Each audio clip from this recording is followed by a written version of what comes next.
28th of May 2023, a day before the inauguration of Nigerian President Mr. Bola Ahmed Tinubu. His wife and First Lady of Nigeria, Mrs. Oluremi Tinubu, said this: Nigeria's wealth is the commonwealth of all. It belongs to everyone. God has blessed my family. We don't need the wealth of Nigeria to survive, but to do the right thing. Now, if you don't believe her, here's some proof for you. President Bola Ahmed Tinubu is said to be worth several hundreds of millions of dollars, a vast real estate holdings, as well as investments scattered around energy and a handful of other sectors of the Nigerian economy. But it's not only the president's family that has done well for themselves now. Here is Nyesom Wike, the current minister of the Federal Capital Territory of Nigeria. He's said to be one of the richest former governors in Nigeria. Former Vice President Atiku Abubakar is said to own several properties in Dubai. And there are lots of other politicians with business holdings and investments scattered around the country. This has left me wondering, if politicians are just public servants, why are they so rich and the people they serve so poor? In this video, I'm going to show you exactly how these folks get to be so wealthy. We will look at the laws that have enabled some of these politicians to take advantage of the system and how this affects you, the average Nigerian.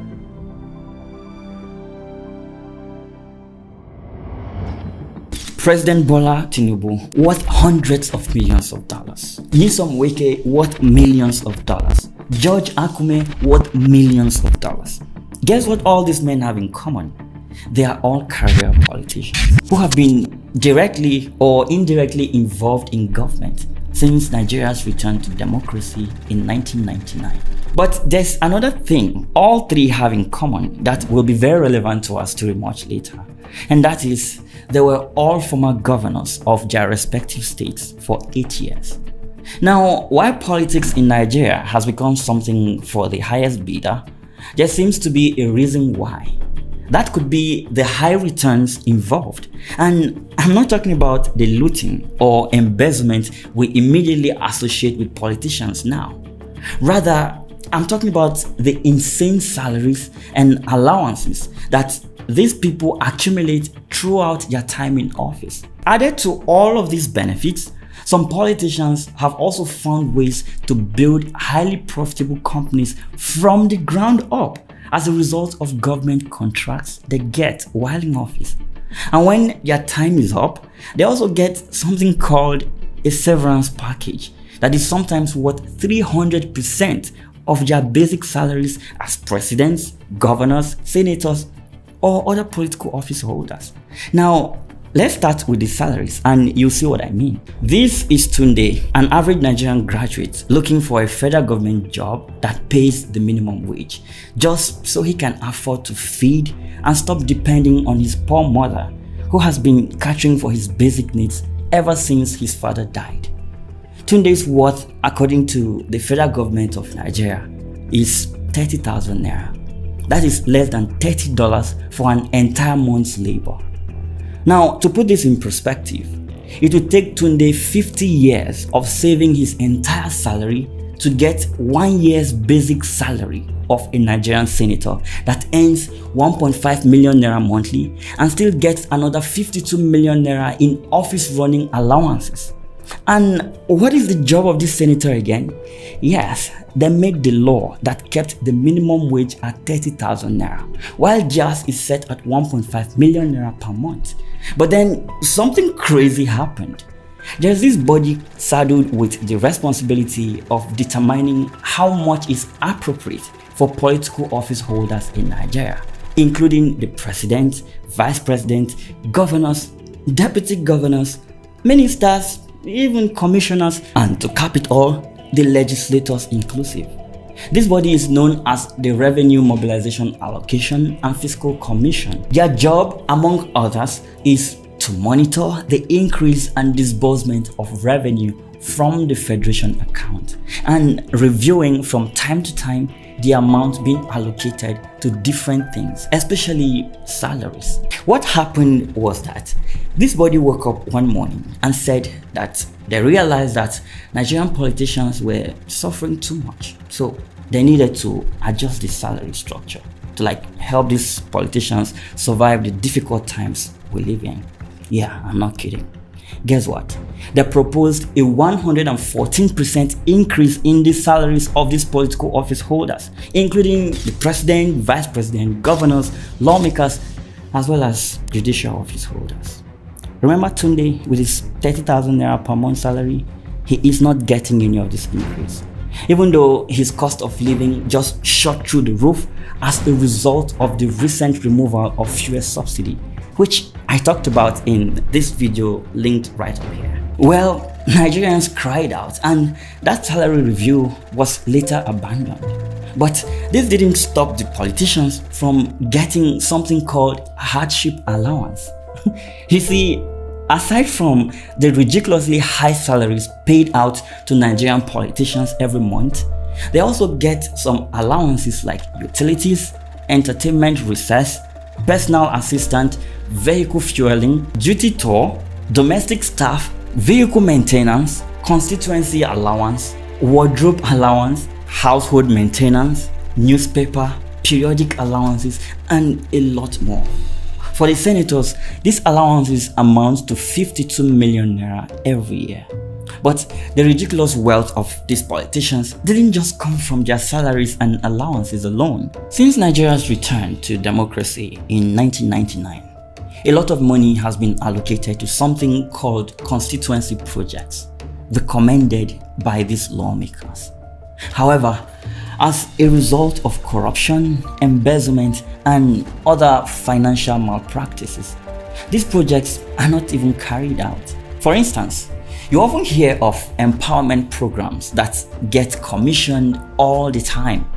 These items are sometimes hoarded by sponsors and not distributed until the next budget cycle, where in some cases now, the same items are rebudgeted and duplicated. In recent years, the budget of the zonal intervention projects has been 100 billion naira shared among the 469 lawmakers in the National Assembly. But the specific details on the projects, including project type, cost, and the target sector, are always kept secret. According to reports, the annual 100 billion naira is always shared on an 60-40% ratio by the two legislative chambers. The House of Representatives takes the bulk with 60 billion naira and the Senate takes 40 billion naira. This means the 360 members of the lower chamber have 60 billion to initiate, implement, or complete projects in their various constituencies, while the 109 members in the Senate have 40 billion to do the same. But the implementation is where the math changes. Only a fraction of the said amount budgeted for each chamber gets to the lawmakers. The fraction comes after a series of deductions are made. Starting with the leadership of the House now, out of the 40 billion naira budgeted for the Senate, it is said that the leadership of the chamber takes 20 billion to fund projects in their own constituencies. The remaining 20 billion goes to about 100 other members of the chamber. But you have to note here that the 20 billion naira special funding for the chamber's leadership does not exclude the said leadership from benefiting in the general fund, as they still nominate projects to be funded with the balance of 20 billion naira. Even though the projects are advertised in line with the Public Procurement Act, only contractors nominated by the lawmakers are often awarded these contracts. At times, some lawmakers nominate companies in which they have interest in, like companies belonging to friends and family members. In some cases, contractors awarded jobs only move the cash to the lawmakers' accounts, who nominated them for the contracts in the first place, and these contracts remain unimplemented. In one exclusive interview, former Nigerian Senator Shehu Sani disclosed how the constituency projects are given on a zonal basis, with almost every senator going with a constituency fund of about 200 million naira. But If the senators are not given direct access to this money, how do they benefit from the funds? One of the means used is by inflating the budgets of government agencies. For instance, the Small and Medium Enterprise Development Agency of Nigeria, an agency under the Ministry of Trade and Investment, had its budget upped to 14.85 billion from 11.02 billion. Similar suspicious appropriation can be seen in the budget of the Border Communities Development Agency, which is domiciled under the Office of the Secretary to the Government of the Federation. Lawmakers raised the agency's budget from the 3.73 billion proposed by former President Muhammadu Buhari to 5.46 billion naira. The Independent Corrupt Practices Commission has accused these two agencies of budget overpricing as a channel for embezzling funds. In August 2019, the ICPC recovered items such as motorbikes, grinding machines, and tricycles estimated to be worth 170 million naira, stored in a compound reportedly belonging to Senator Chukwuka Utazi, who is representing Enugu North Senatorial District in Enugu State. In another instance, in 2022, a report implicated a senator representing Benue North East Senatorial District, where the project he sponsored belonged to City Science and Technical Academy, a school he owns. In Abuja, a training and empowerment program for women and youths worth over 149.9 million naira was reportedly awarded to Aljabi Integrated Nigeria Limited, but against the due process policy of the federal government, as the company is said to be owned by a certain Sokodabo Hamza, a relative of the sponsoring lawmaker. In a similar case of abuse of office, a contract worth 199.9 million naira was said to have been awarded to Sinti Nigeria Limited by the Sokoto Rima Basin Authority in November 2020. It was later found that the company belongs to the sponsor of the project, a certain Jibril Barrel of Kano Senatorial District. Now, in most constituencies across the country, voters have been brainwashed by their representatives into believing that constituency projects such as roads, water projects, electricity distribution, and a whole lot of others are being personally funded by these lawmakers, contrary to the fact that constituency and other projects are actually funded by the government with public funds.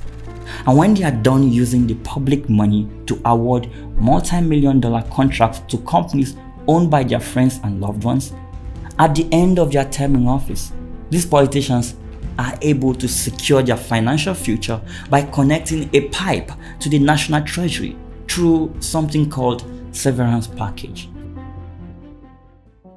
Holding a political office in Nigeria allows one to be paid for a lifetime. As approved by the Revenue Mobilization Allocation and Fiscal Commission, political office holders are entitled to 300% of their annual salary as a severance package.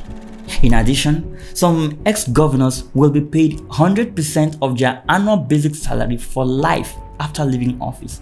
Remember that current President Bola Ahmed Tinubu was the governor of Lagos State, and there are several other former governors serving in the current administration. So here's the deal. They all have a pension for life, but they are not alone. The large severance packages for the president, vice president, state governors, legislators, and other political appointees that left office in May 2023 was put at a whopping sum of 63.45 billion naira. This was money paid by the Nigerian government to people leaving office. According to this revenue mobilization body, the former President Buhari will get a severance pay of 10.5 million naira, while former Vice President Osinbajo will receive 9.09 million. The 8 special advisors in the presidency are expected to get 5.8 million naira each, totaling 46.64 million naira. They would also get new cars every 3 years, a house in any part of the country, free medical care, as well as furniture allowance and car maintenance allowance. They are also entitled to cooks, stewards, gardeners, and other domestic staff, among other perks, including policemen and Department of State Services operatives for life. According to civil society group SERAP, there are governors collecting life pensions as former governors while also serving in the Senate and still getting paid as senators. About 14 ex-governors who are current senators are entitled to double pay as a result of this. Some of these former governors were also said to have enacted laws for their extravagant funeral ceremonies, that is, when they die. And this is why these Nigerian politicians are so damn rich. But how does this affect you, the average Nigerian? On June 30th, 2023, the Debt Management Office announced Nigeria's public debt of 87.38 trillion naira. That is $113 billion. The figure represents an increase of 75.29% or 37.53 trillion naira compared to the 49.85 trillion naira recorded at the end of March 2023. This further highlights the state of Nigeria's economy. There are very few well-equipped hospitals to serve over 200 million citizens. But these politicians, even those out of office, still get medical allowance to allow them to travel to good hospitals with specialists abroad, while the average Nigerian is left to his fate. Security in the country is so poor that a sitting senator is threatening to resign. What becomes of the average Nigerian that doesn't have access to state resources to employ the services of police escorts or DSS to follow them about? Inflation is extremely high as the naira has lost over 40% of its value in 2023 alone. Nigerians can barely afford to buy onions to cook their meals. Now, if the people cannot eat, cannot go out, and keep dying from poor medical services, why are the few in control of the nation's resources allowed to keep enriching themselves in this manner? I guess I'll never know. Thanks for watching this video. If you found it interesting, do well to check out this one showing up on your screen right now, and I'll see you inside.